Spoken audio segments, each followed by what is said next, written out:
Nationally, the United States is in the middle of both a commercial driver shortage and a teacher shortage. This affects our current staff in the district as a whole, creating a variety of issues, even making it difficult to schedule a bus for a field trip.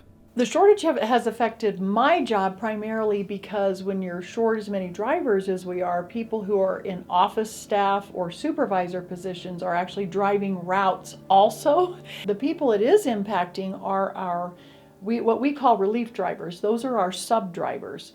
What's happened this year is our relief staff is pretty much on a route every single day. Thankfully, a lot of our district coaches, coaching staff, and teachers have licenses to drive our smaller white vehicles, and so they've helped out tremendously by doing a lot of those little trips that we can't do. Everyone's getting their white bus certification. That's the backup right now because you never know if you're going to get a bus. It's just kind of a roll of the dice.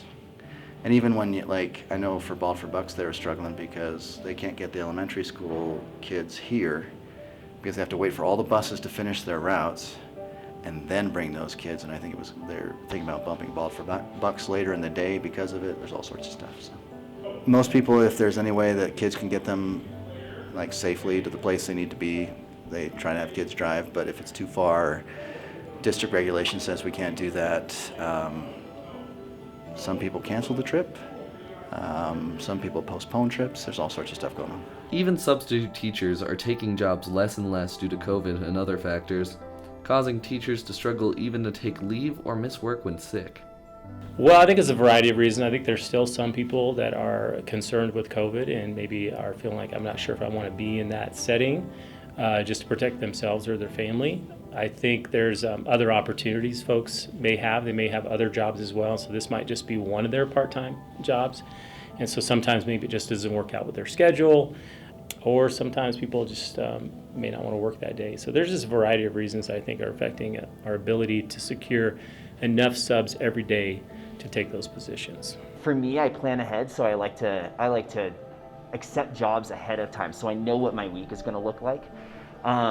For a lot of subs, they kind of wait maybe until the morning of and they get a call last minute. There's always a job. So for me as a sub, I can always work. So basically every day there's some spot that needs to be filled. It does get a little crazy sometimes when you get passed around because you kind of have to fill in wherever they need you. So you'll have things added each day that maybe you're filling in for 2, 3, 4 different teachers instead of just one. So it can get really hectic.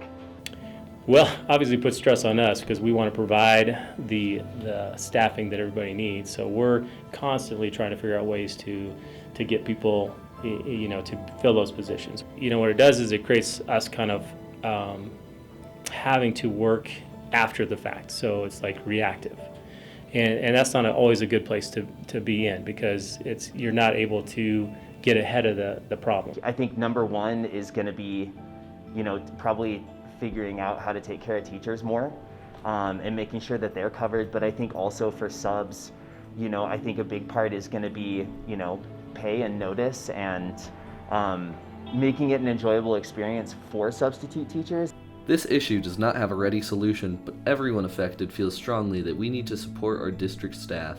I think just for me personally, I'm very grateful for the drivers we have. If I could publicly say thank you guys for hanging in there with us. We're excited that we see maybe some things starting to turn a little bit. We're just hoping that we can continue to bring people into a district that has a strong reputation as a great place to work.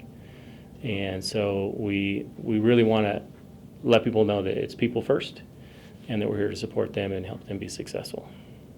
Signing off for KRAM, this has been Adam Carlson.